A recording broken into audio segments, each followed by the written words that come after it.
We are live, Likita. Yeah. Good afternoon, everyone. I would like to extend my warm welcome to our speaker and all the ones who are watching us live on YouTube and who are like waiting for the session today.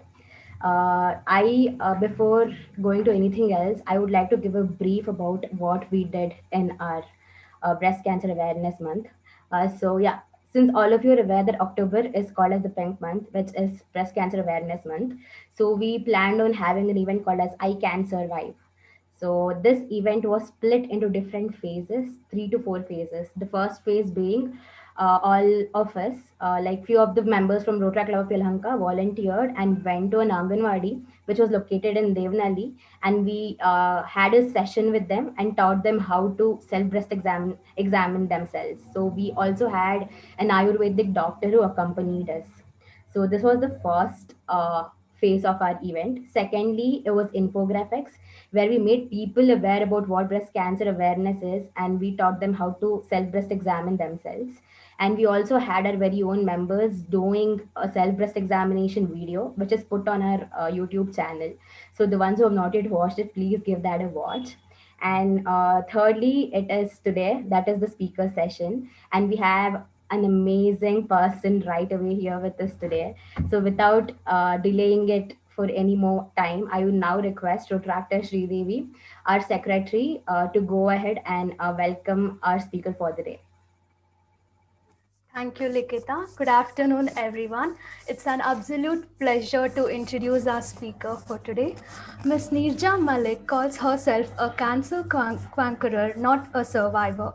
For the last 22 years, she has been counseling patients and their family members with unbridled passion and dedication, touching innumerable lives and infusing each heart with hope and strength. She prides herself on being available unconditionally to all who need her 24 into 7. Neerja ma'am is also a TEDx and inspirational speaker who has authored a book titled I Inspire, which narrates how she overcame the adversities in her life with grit and enduring grace. She has conquered cancer and not only twice, but life as well, with courage, joy, and positivity. She passes her intense belief and faith in God to all of humanity with her loving, caring, and concerned nature. She has received many awards for her work, and countless articles have been written on her.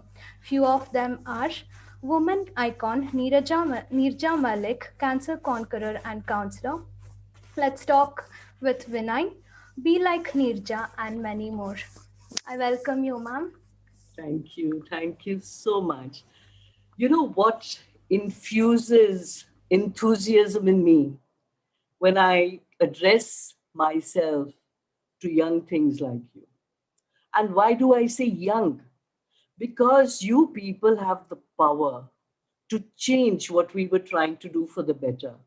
And you are in a situation to take things forward with grit and grace also.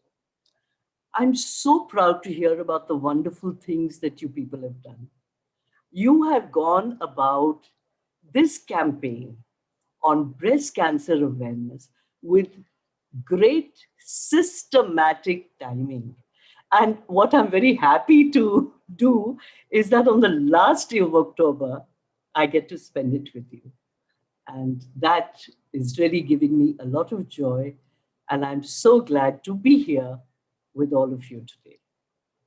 So, I am going to talk about myself, and I will tell you that I was a very naughty child and somehow very easy to get along with people, with animals, love nature. So, I think God decided that He's going to lead me along a path to get me to the actual vocation of my life. So he took me through the University of Life. I had a lot of miscarriages. I had a stillborn in the eighth month. My twins were premature by 2 months and 5 days. Then I got cancer once, twice, many surgeries. 2 years back, septicemia. Thrice I was rushed to the hospital, 210 injections through the jugular. But you know something? I today am going to give you actual life examples to show you that wherever or whatever your situation is, if there are some things in your life that you cling on to, hang on to, have complete faith and trust in, then let me tell you, these boulders or huge rocks actually feel like small, soft pebbles. And somehow or the other, there is a power above that literally handholds you over these problems and makes you a conqueror, not a survivor. Hmm? So I'm going to tell you that I had a lot of miscarriages after marriage. I had the stillborn. My twins were premature by 2 months and 5 days, cancer twice, blah, blah, blah. But there are few things that were like the rock of Gibraltar for me. And that was my intense faith and belief in God. One patient came to me. I'm going to intersperse my talk with situations that will make you understand.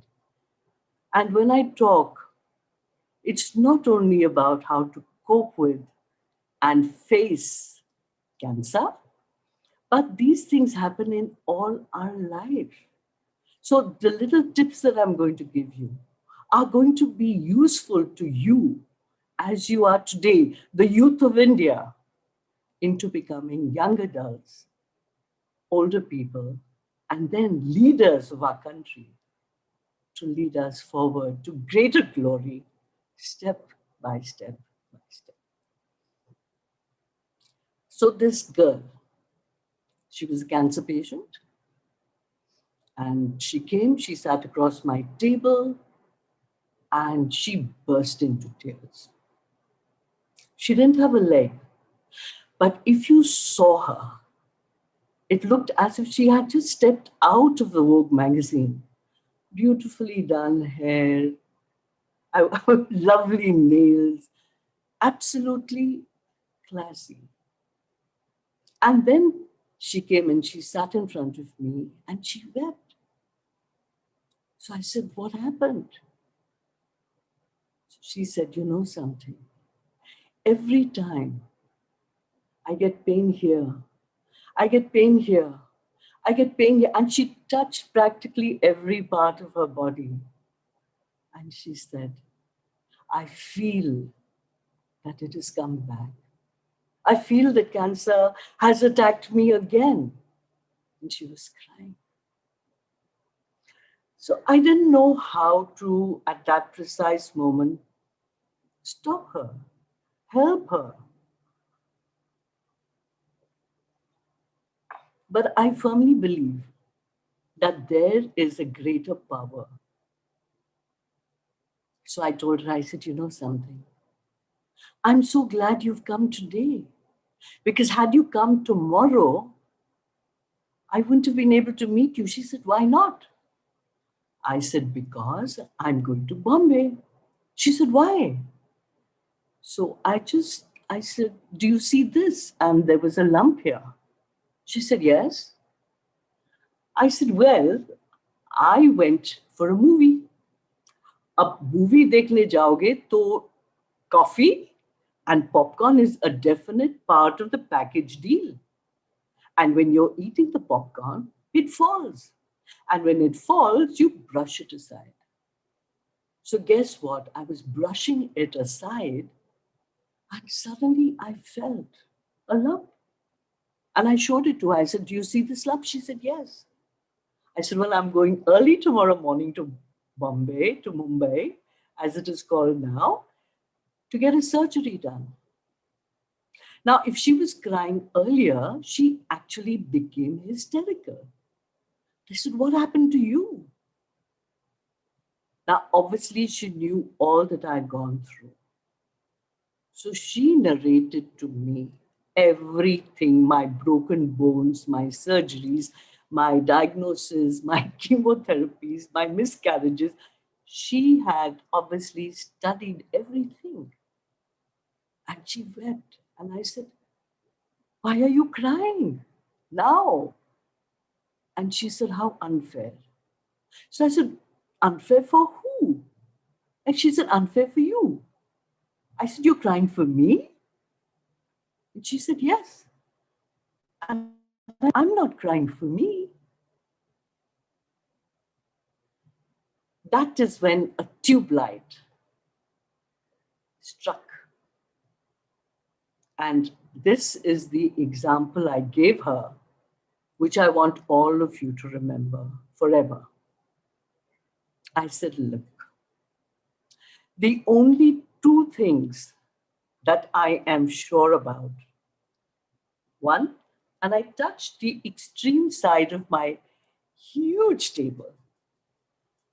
One, that I was born. And the other side, two, that I will die." So she's looking at me and I said, "You know something? If in between my birth and my death, things keep happening, and every time something happens to me, and I think this is the end, it's over, it's finished, what will I do?" I told her in Hindi, we have a lovely phrase. It is mar mar ke jina. And I literally translated it to English. And I said, living, living, dying. And I said, I don't want to live, live, die, because if, and so much has happened to me, if at every point I think that this is the end, that is what I'll do. Yes, I have a Damocles sword on my head. So much has happened. It can happen at any time. But what am I doing?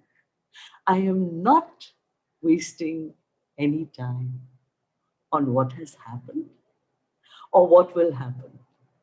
I am enjoying this moment being with the Rotaract Club of Yelahanka and appreciating the wonderful work they're doing and talking to them and sharing my life with them. So when I explained this to her, I'm certain about birth, I'm certain about death, and every time something happens and I think, oh, this is the end, I will live as if I'm dying. You know what she did? She wiped her eyes, straightened up, and she said, now, this is how I'm going to live. You don't have to have cancer. You can have any trouble. But this is how your attitude can change your perception on how to deal with things. Because I might just cross the road, a truck might come and hit me, and I won't even know I'm dead. So, why should I worry about death if I don't know when it's going to happen, if I don't know how it's going to happen? I'm just going to live pal pal, moment to moment, and enjoy life. So, whatever I talk, though I have been counseling cancer patients for 22 years now, these things are not meant only for cancer patients. They're meant for everyone, each of us, me also, in case I forget. You know, sometimes things happen to me also. And then I might need a touch or I might need a jolt. And I remember, yes, this is momentary. The effects of surgery, temporary. The effects of chemotherapy, temporary. The effects of radiation temporary, and once your treatment is over, this too shall pass. And I'll tell you one thing. You know about the good old Spider Man? He got bitten by a radioactive spider. Well, I've had about 80 radiations, and sometimes I'm able to do things that I am surprised about. Well, I shouldn't be, but I do get, wow, I can do this. And then I think to myself, hey man, there's a lot of radioactivity in me, and I can do it. So you understand, dear young people, that it's your choice to be happy and healthy. It's your choice to be sad, miserable, and bring the world down with you. I am so glad to be able to touch all your hearts. I am so glad to be able to communicate my feelings with you because there is so much to share with you. I don't think I need to talk about the campaign because you people have done such a great job. But one thing I will tell you again and again, we women tend to put ourselves on the back burner. And if something is wrong with our neighbor, our daughter, our son, our husband, our in laws, our parents, we're the first ones to get Shakti and go charging to get them fixed. And if something happens to me tomorrow, I don't have the time, it'll go away. Excuses. But I'm so glad that the gentleman, Saurabh, is here. And I'm so glad that they are men who will be listening in to this talk because I want the men to also participate in our campaigns, not for any other reason that men can get breast cancer also. In fact, why men only apart from women? Little children, teenagers. How do you explain that? So, what do we have to do? Just be aware because awareness brings early detection. And if detected early, cancer is curable. And I'm not going to stop at if detected early. Because when I was diagnosed, 1998, Friday the 13th of February, I was told that I have only 25% chances of survival. That also not in India.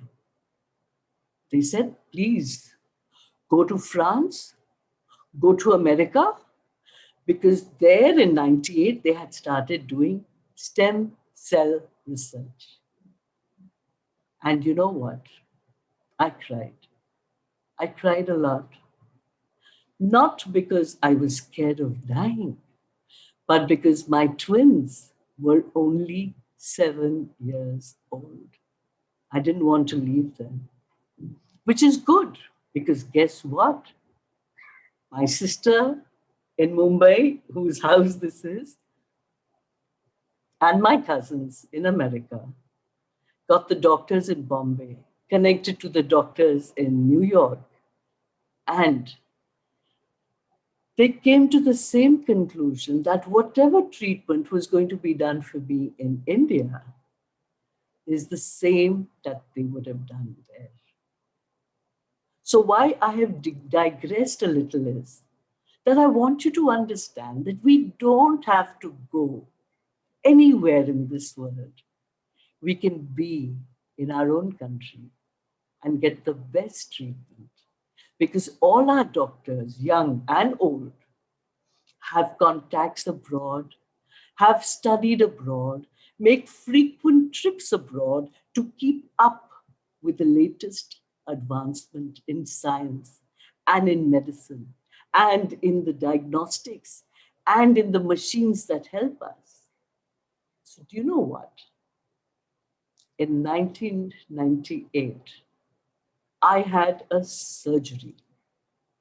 When I was diagnosed in 2004, just before going in for my surgery, I was on the stretcher and I opened my eyes.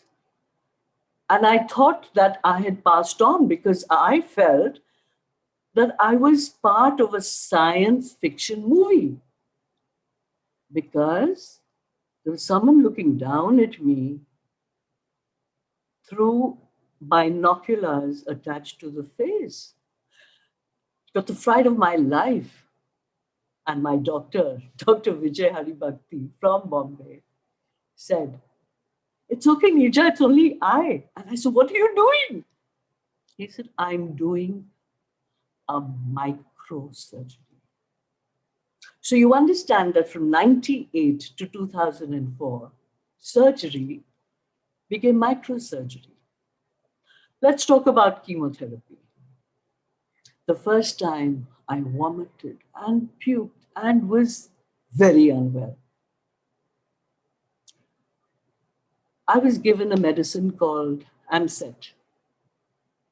The second time, in 2004, I didn't puke or feel nauseous even once. And the medicine that was given to me was granny set. So you know how the mind works. Ah, this is the granny or the nani of the previous medicine. So therefore, nothing has happened to me. And let's go further to radiation. In my days, it was just cobalt. And now you can shop for your radiation.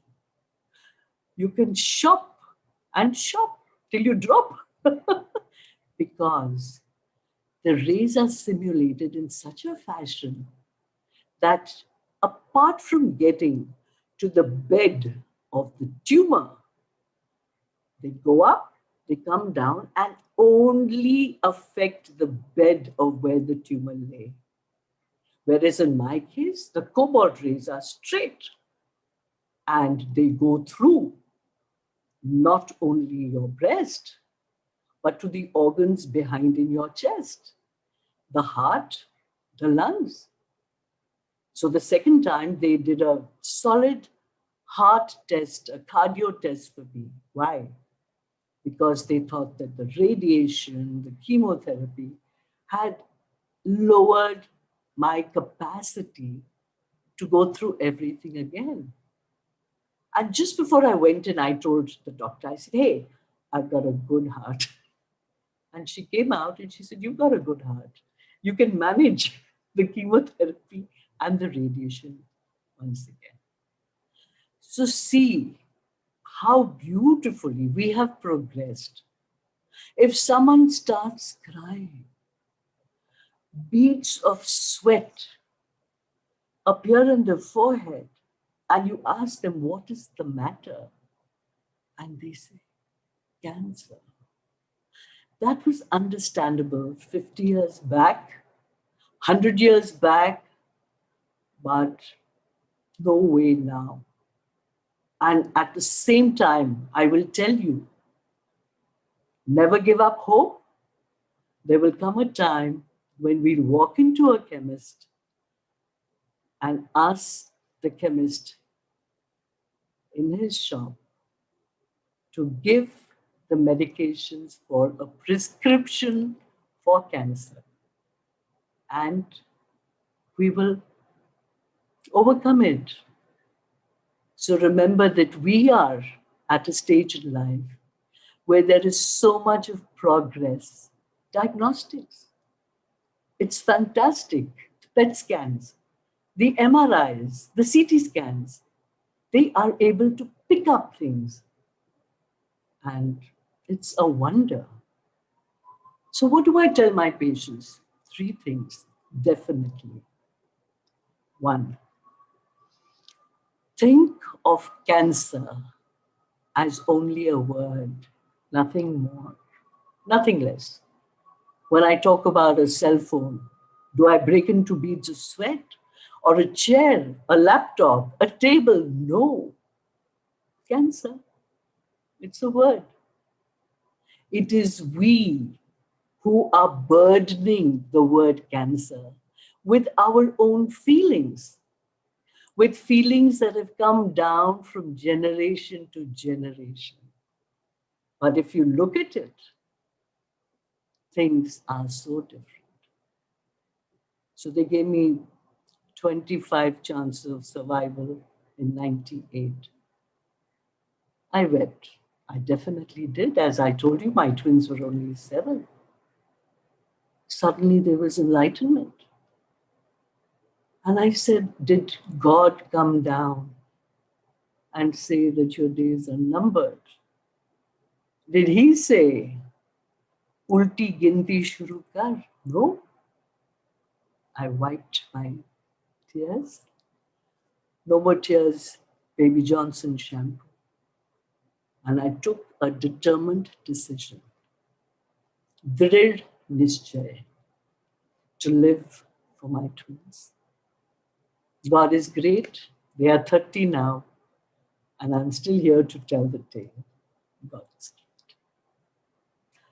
So I want all of you to realize one thing, that the first is cancer is only a word, nothing more, nothing less. The second is you should treat your treatment or the time taken for your treatment as only a short detour. What is a span of a year or two in a whole lifetime? 6 months in a whole lifetime? Take it as a short detour and you'll get there sometimes better than before, right? And the third thing is laughter is the best medicine. So these are the three things that I start my conversation with my patients. And why do I have the upper hand? Because if anyone goes to the patients and says, be positive, be positive, all will be well, this too shall pass, the patient will say, do you know what I've gone through? Do you know what I'm going through? Do you know what my family is going through? And I say, yes, I've been through it twice. I know what you are going through. I know what your family, friends are going through. Mine have gone through the same thing. And you know what the ace up my sleeve is? If I can do it, so can you. So when they see this larger than life woman, and sometimes I've had patients that have come to me and they're like this. They are dragged to meet me. They don't want to, they just want to curl up and die. And then I start talking, and slowly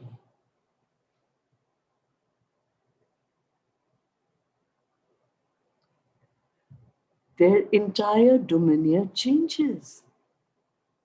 They get interested. And then when I know that there is a rapport between us, I know that now I can mold them like putty in my hands.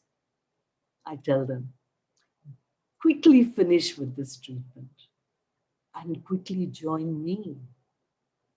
Because now you know how I've counseled you.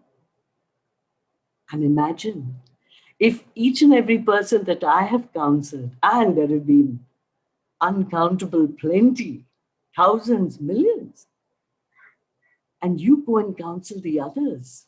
Imagine a ripple after ripple of positivity, faith, encouragement, hope, upliftment, explanation, counseling, and encouragement.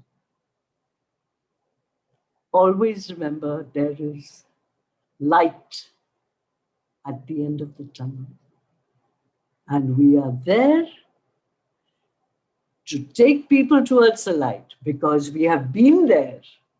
If I can do it, so can you. I've worn those moccasins. I've worn those shoes. I've traveled in them. I know. I understand. And so can you pass it on to others? So that is the motive with which I work. So in 2004, on the 8th of March, Women's International Day, I started the Apollo Cancer Support Group. So I was diagnosed in 98. And because I have a social work background, I did my graduation in social work, I did my B.Ed, I have worked as a social worker in schools, I've been the fourth standard class teacher of G.D. Somani in Bombay, I've worked as a volunteer in different orphanages and scribe for the seeing impaired. So all that. So the gift of the gab is there. One is able to convey one's ideas and one is able to help others. So I started this with great gusto. And from 98 to 2004, I made a lot of friends like myself who had conquered, not survived, conquered cancer.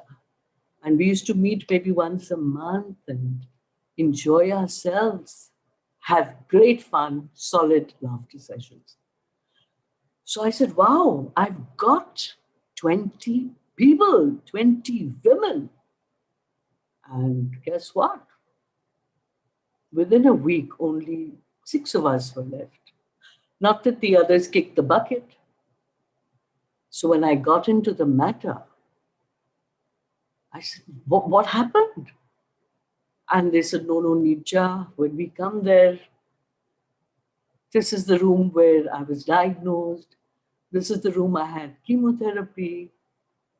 This is the room where my PET scan took place. Here is the X-ray, and I can't handle it. Then they turned to me and they said, what about you? You were also diagnosed here. Don't you remember those things? And I said, no, that is not the motive with which I come. I don't think about myself. I think about what I can do for others. This is nowhere in the picture. So I spent 3-4 months, maybe longer, trying to get them back into the fold. And then I realized it doesn't help. Because once you think in a particular way, it's very difficult to change the mind. That empathy, that feeling of going beyond yourself, of course, they're all right.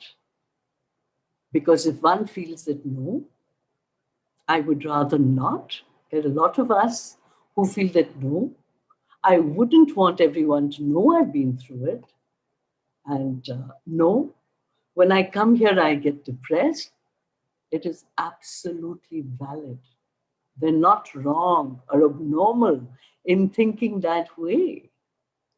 It is just a perception. And I tell all my patients, I said, you know something? In your community, you will find that whenever there is someone who's been diagnosed with cancer, the first thing the people will do is come to you. You're the veteran. And this is how you can help them. This is how you can move them forward. So there are a lot of examples like this. All that I have found out along the way, making up my own stuff, but definitely somehow impacting people to kind of get out of what they're doing and come and face it. When I was diagnosed with cancer, I went running to my father and I said, Papa, I'm going to fight cancer. And you know what this naval officer who got a mention in dispatches in the 1991 war said? He said, Beta, why are you using the word fight? It is a negative word. And I'm looking at him, I said, my dad is a fighter, a warrior, a naval officer. He's telling me this. He said, yes, it's an aggressive word. And instead of fighting it, where there is negativity, why don't you say, face it? Because face it changes your perception. You're no longer negative. You're hopeful. And not only that, you have the faith that we shall overcome. We shall overcome it positively. And hum honge kamyab. So these are the things that I wanted to share with you. I also wanted to tell you that I am so proud of the work you people are doing. And it gives me great amount of solace to know that there are young people like you who will come forward and do for others. Doesn't it make you feel warm when you go into the Anganwadis? You see the different people there. What a brilliant idea to start at the grassroots. That's the way to begin. And I promise you, this work of yours will go ahead a long distance. One thing I want to share with you also, that what we think, we become. And like I explained to this client of mine, or this young girl who was crying and who wiped her tears, and she came back after 6 months with a very handsome young man. And I said, who's this? And she said, I'm getting married next month. And I wanted you to meet my fiancé. So life carries on.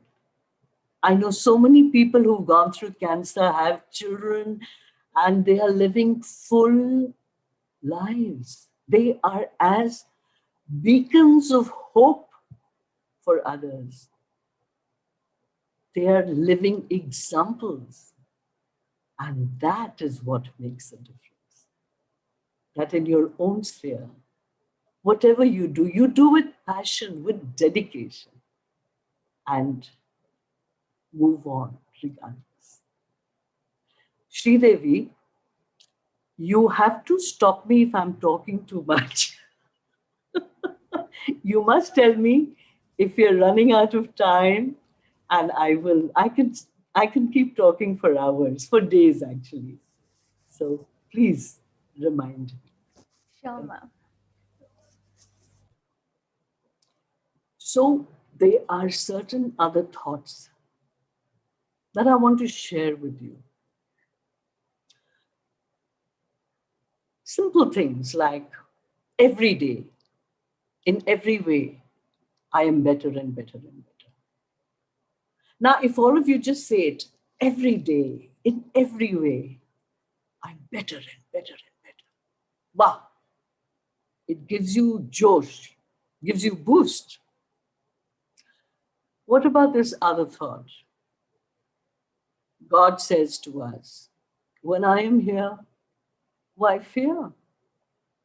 And you know what fear is? False emotions appearing real. It's like you go to a movie. You know that it's false, but you will cry when there's sadness. You will feel so romantically young at heart when they're running around trees. You become part and parcel of what is happening, even though you know that this is there to tickle the figment of your imagination. So, something about fear. More die out of the fear of cancer than out of cancer itself. And Hindu philosophy is fantastic. I'm sure you would have heard about the example of the rope. So if there is a rope lying on the road and you cross it and you suddenly are very scared, what do you think that rope will look like? It will look like a snake. But if you're fearless and you're not scared about other things, you're not bhayabheet, you're not fearful, you're not sad, you will see the rope for the rope and you will get it. So it is just a way of looking at life. That the way you look at life is how you can tackle it, how you can cope with it. You need the correct perception because it can make you look this way or that way. But once you're on the correct path of being positive, then you don't even have to think hard. You're automatically inclined to being positive, and life very smoothly carries on. Likita, did you want to say something to me? Are No, we ma'am. running out? Ma'am, your voice is echoing. I think there is some kind of disturbance in the sound. Uh, if you could just check that out once. Is this better? This is Is this better. better? Yeah, you are clear, but I think it's echoing. I will you give me a minute? I'll go and get my brother-in-law Sure, ma'am. and check if he can do something about it. Yeah, just a minute.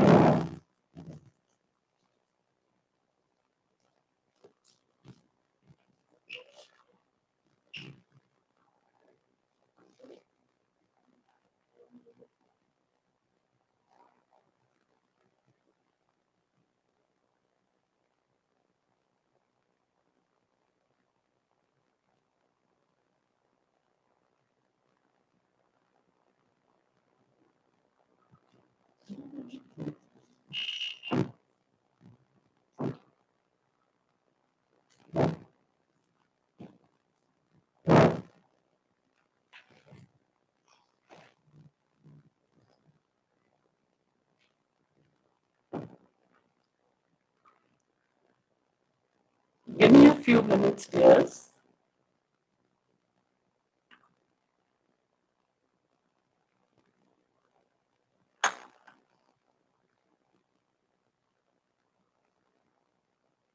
Just a few minutes, Likita.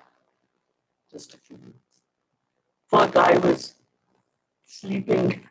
My sister's got to wake him up.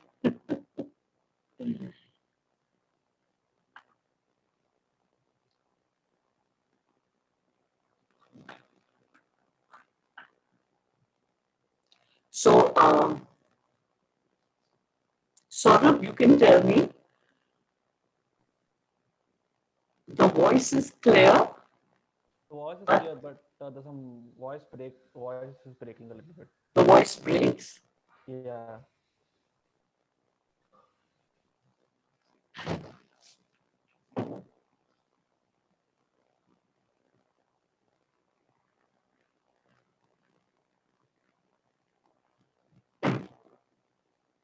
Sorry to wake you up.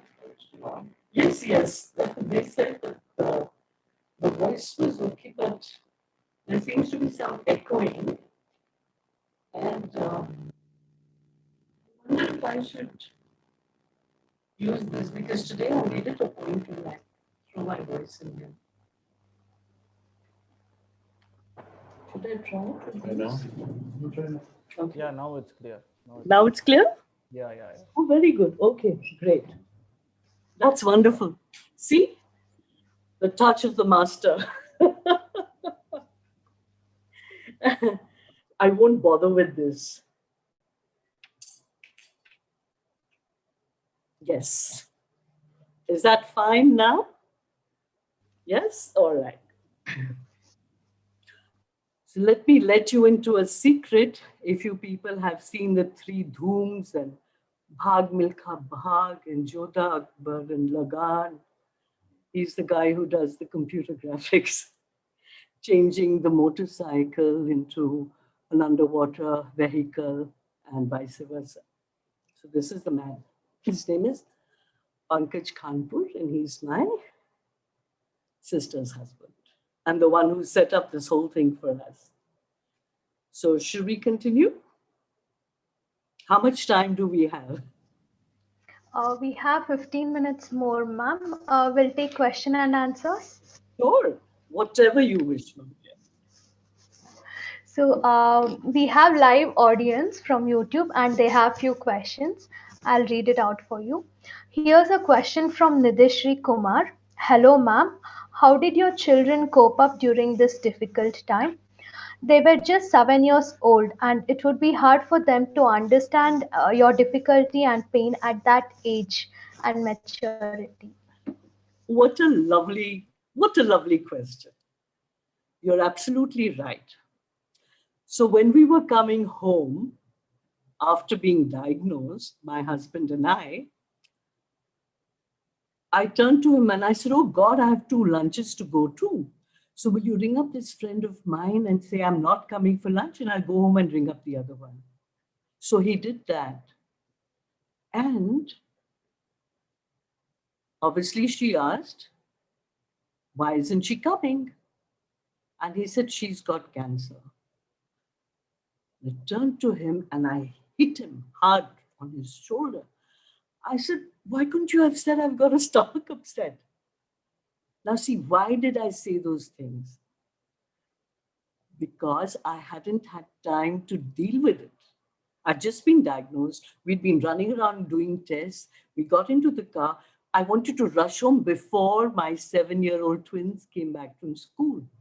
And I wanted to have a smiling face. So that's what happened. I wept for 4 to 5 minutes to get home, and soon thereafter, their bus came and they came home. I had to, behave absolutely natural. Now, this is what I told them. I said, I have to go to Bombay. Something's a little wrong with Ma. And because your mother's mother and father, your father's mother and father, and all our brothers and sisters are all in Bombay. So I'm going there and they will look after me and I'll come back. So I would come and have my surgery, go back, come for a chemo, go back. This carried on. And I always told them that, I will be back in a day or two. Sometimes in the first session, I was very sick. I couldn't go back. I tell you, I was righteous in my imagination. So the plane would take off, I would tell them, and a bird would come and hit the plane and we had to go back. I gave them a lot of stories. Now they had overheard my husband tell someone breast cancer on the phone. Now you ask a 4-year or a 3-year-old, he will tell you what a breast is, what a penis is, everything. But in those days, 7-year-olds were not that aware. They were not exposed to television and so on. So they went and they told their teacher, our mother has breast cancer. They didn't know the meaning of cancer and definitely not breast. But the word that was the nearest to their vocabulary was breath. Now, during the summer vacations, they came home and they stayed in this house with my sister. My parents are on the ninth floor and I would be there. So if they came up and my door was shut, they would understand that mom is resting and they would come down. Now, the thing is, this compound has a swimming pool and the car park is next to the swimming pool. So when I would come back, these kids of mine would turn to me and say, hey, mom, how is the chemo? So two 7-year-olds, excitedly saying, our mom is back from the chemo. How is the chemo? Smile and say, rocking, great. Hey, ma, how was the radio? Now, this happened when they were 7. And I had a lovely team of teachers because I was always the class parent. So the teachers were very close to me, as was the principal. And they looked after them very well. That was when they were 7. So these kids would go and they talk to their teachers. My son would stand aside and my daughter would, represent him and say that this is what happened and now our mother had this without realizing what the meaning was. We kind of came over that. Now, hair falls. So I came back after my second chemo and my hair had started falling. So I took an envelope and I put my hair into the envelope. And I have a friend called Najma Hussain who used to run a beauty parlor in Chennai. She came with her brand new ceramic scissors and she cut my hair very fine. So we were eating lunch and the twins came from school. My son saw me. He was shattered. He ran into his room and he didn't look at me for 3 days. My daughter came and she always had a handkerchief pinned. The pin would always be somewhere else and she would come rotating the hanky. She stood in front of me. She swung on her toes, swinging the hanky, and she laughed. So these were the two reactions. Shift to 2004. I told everyone, because I was doing the same thing. I'd come, have a surgery, go back, come, have a chemo, go back. But I didn't tell them because it was the month of November.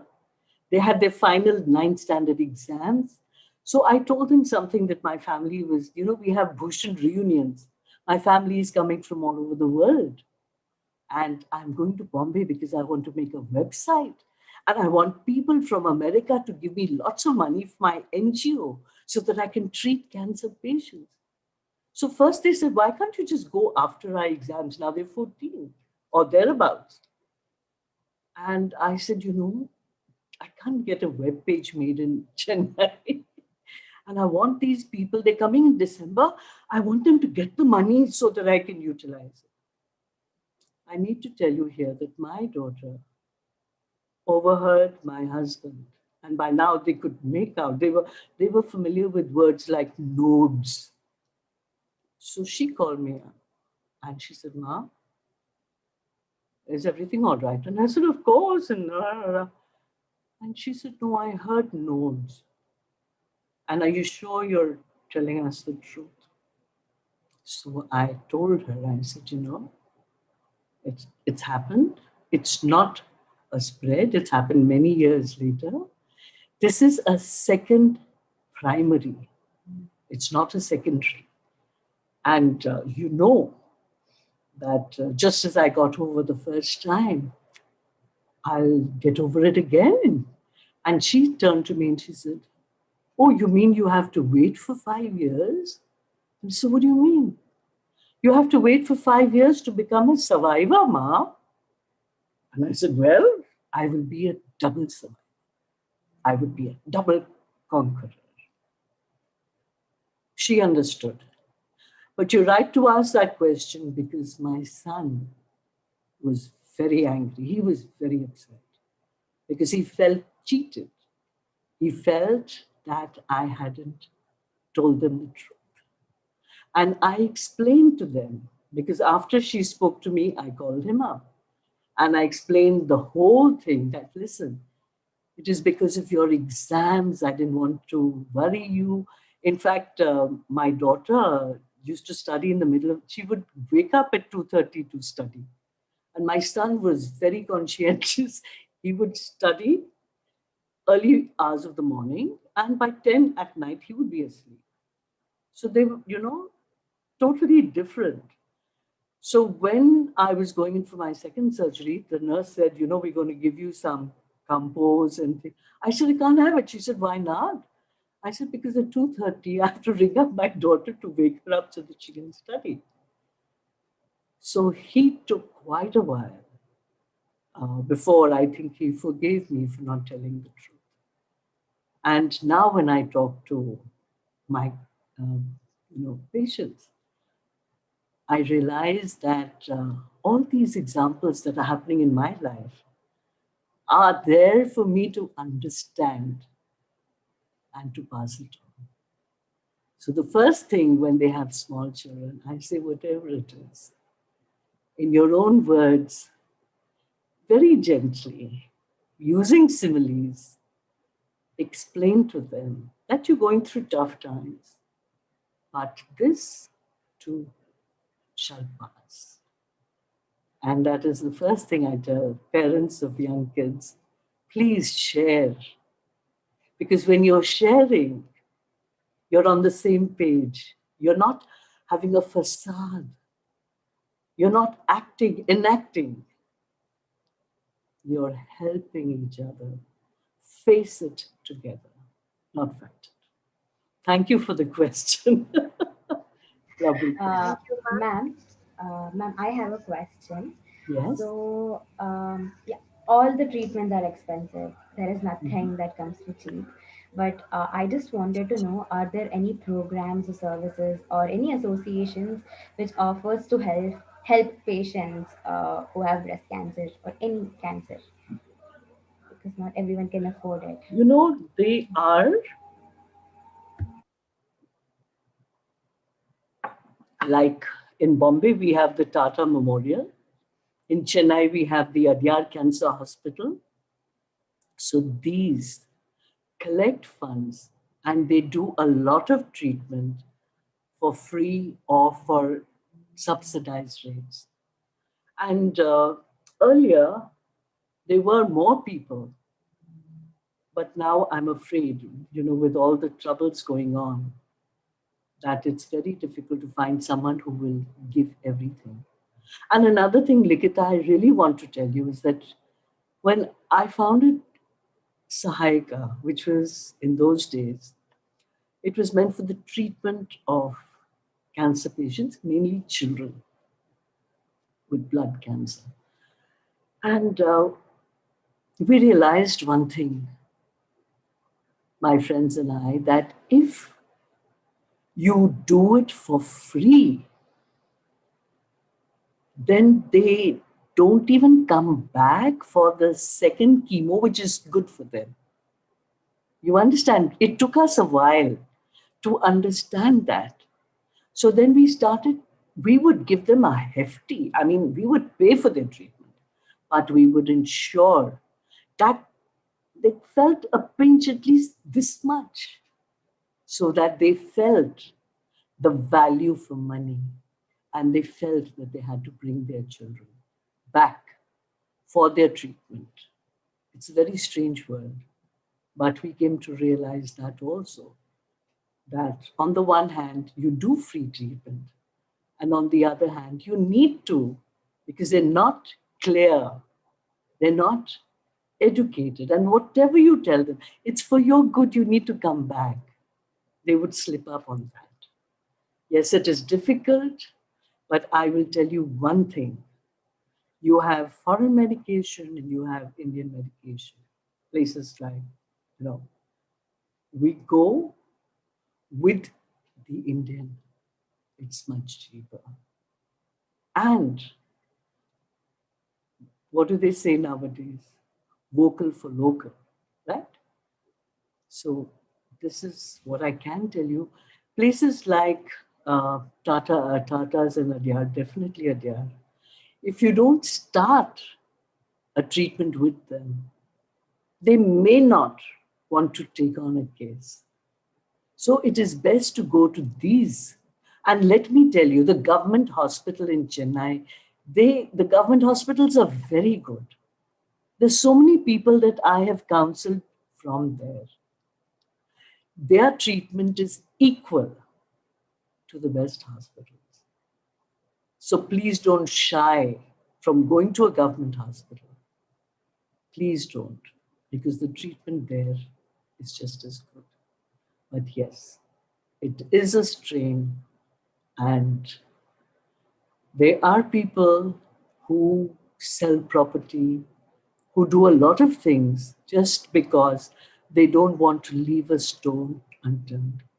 And one thing I want to make very clear here, you know, you get these messages that Adyar Cancer Hospital will give you treatment for free. This is the name of the medicine.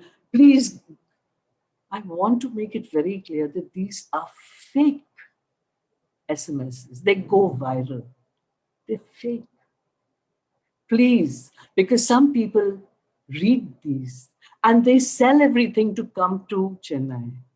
And then they get the shock of their life. Because in any case, the same medicine cannot be used for every cancer. Point one. Point two, even the cancers, let's say breast cancer or blood, there are different stages, different levels. So one thing I do tell, Likita, I'm so glad all these questions are coming up. One thing I do tell my patients, put your stage and grade into the Kupapeti. Don't get shocked. Because the first time I say it, there is such relief. Because they get very hassled. What is the stage? What is the grade? When I say that, it's like they separate themselves from it. And then I tell them, the grade and stage does not concern you or me. It is there for the doctor to decide. It's a table. This grade, this stage, this medicine. If it's different, drop this medicine. If it's more, add this medicine. It's not meant for you or me.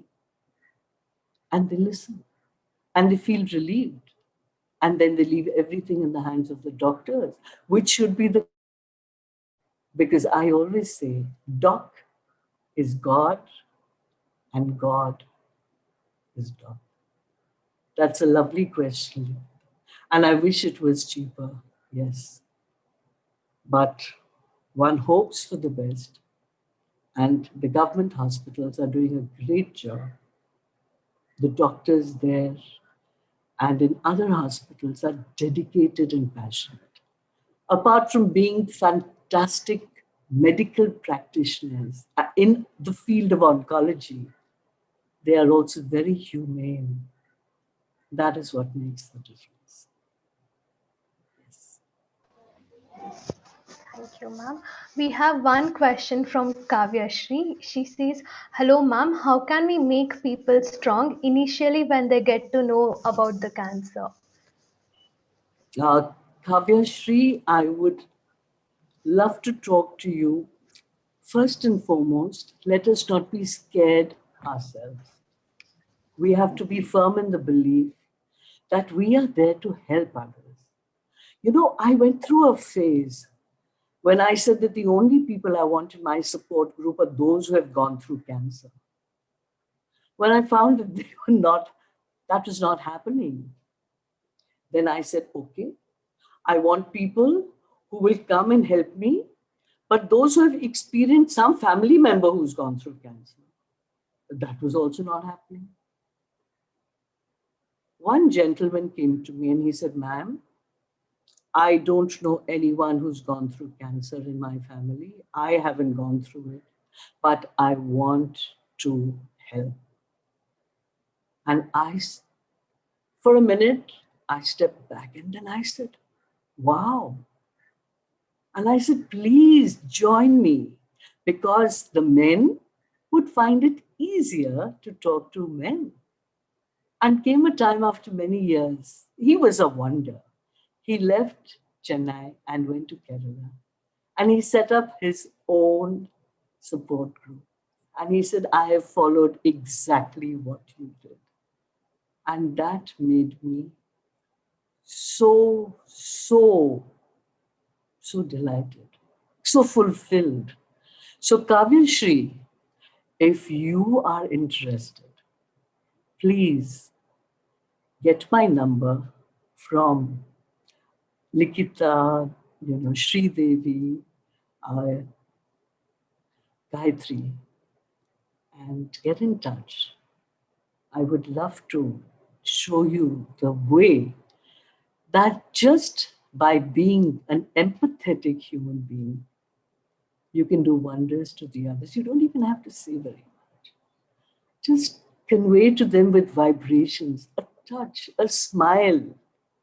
I would love to have a young band of girls and boys who would learn from me as to how to spread the joy.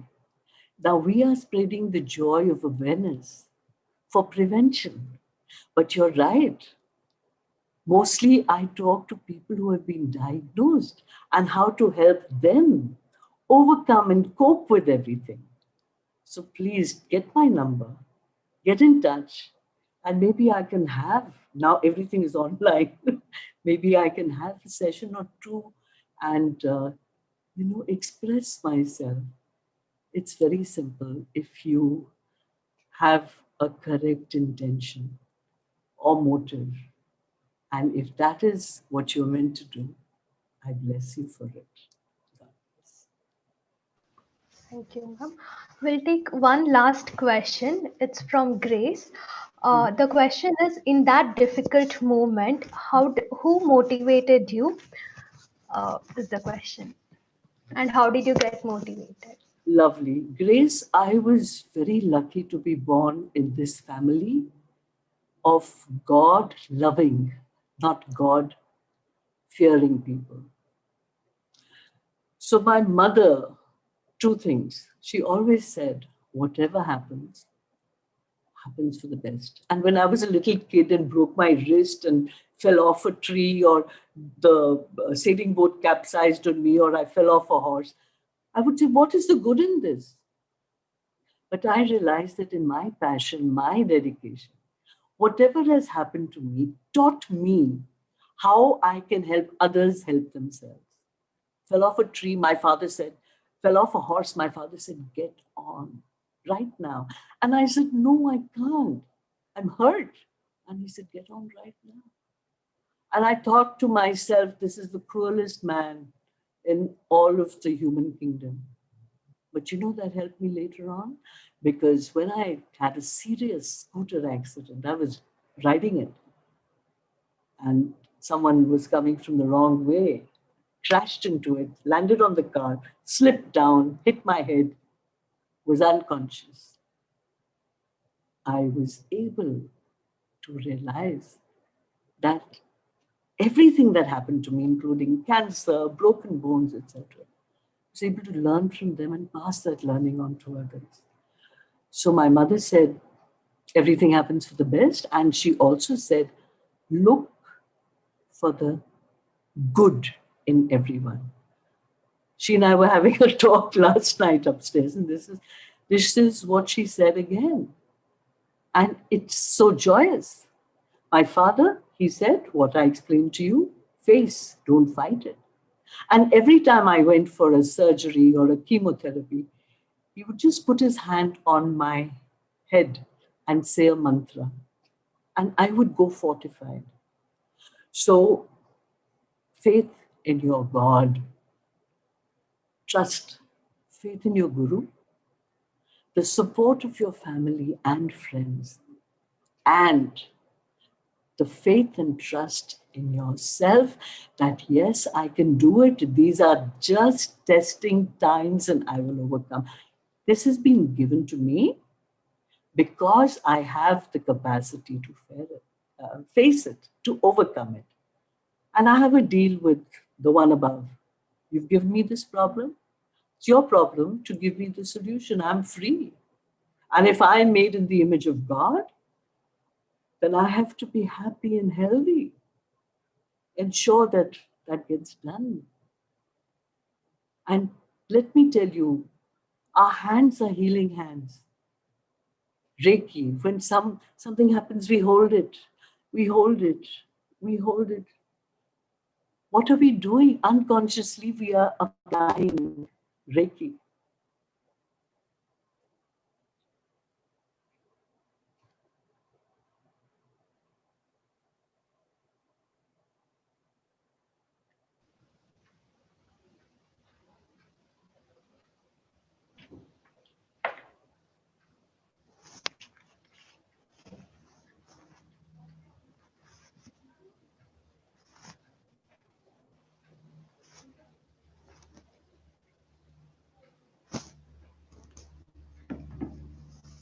Uh, Can you see me? Yes. yes, yes, ma'am. Yes. Yes. I can't see anything.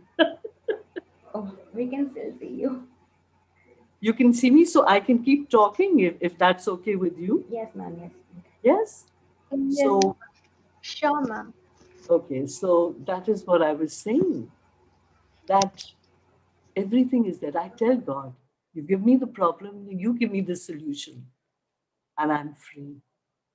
So that is how we should take it. Be positive, have faith in God, do not fear, live for the moment, don't think of the past or the future. And my 10 treasures: love, God, fun and laughter, faith, miracles, death, living in the now, acceptance, the feeling of gratitude. All this opens up and makes us receptive. You know, never say, why me? Because if you say, why me? Then it's as if you are wallowing in your own self pity. Instead, focus on the solutions, not the problems, and move on. That is what we need to do. So I can do one thing. Gayatri, Likita, Sridevi, I have put together some 20 very positive thoughts, which I will willingly share with you after the session. And please pass it on to whoever you want to, and even the people listening in. So I think give me a few days, and what I will do is I will speak these positive thoughts and put it up on Mirsha Malik official. I'm sure that so many people have benefited by it, and so many more will. And thank you, Grace, for that question. And God bless everyone, and take care. Yes, any more questions, my dears? Yeah, no, ma'am. So we have come to the end of the session, and indeed, it was an honor to have you here with us today. And I know you have like a lot of sessions happening, and this month being Breast Cancer Awareness Month, you are really occupied. But in spite of that, you make time for us, and that means a lot. And from this session, we learned that always have faith and always be positive, and then you can see wonders. You can experience wonders, and no matter what, everyone's always there for you, the ones who care for you. So this is one thing that we learned from today's session, and I'm really thankful that you are here with us today. So now I request Rotractor Devi to go ahead and give the vote of thanks. Yes, firstly, I would like to thank our speaker. Thank you so much, Nirja ma'am, for taking your time and coming to this session. It was really a pleasure to interact with you. was very informative, and definitely we would like to know more. Constraint we had to limit, but I'm sure in future we have to many more things to learn from you. I Thank you am so much. absolutely open. And I would I'm just a also call away. like to Yes. thank you, Thank you ma'am. so much. I would also like to thank our viewers and the chair of this event, that is Gayatri and Rotractor Shiv Prasad. Thank you, everyone. Thank you, ma'am. Ah, I saw you.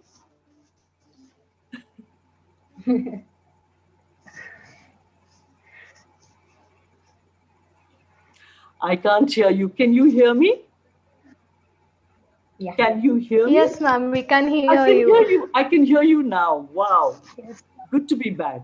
Yes.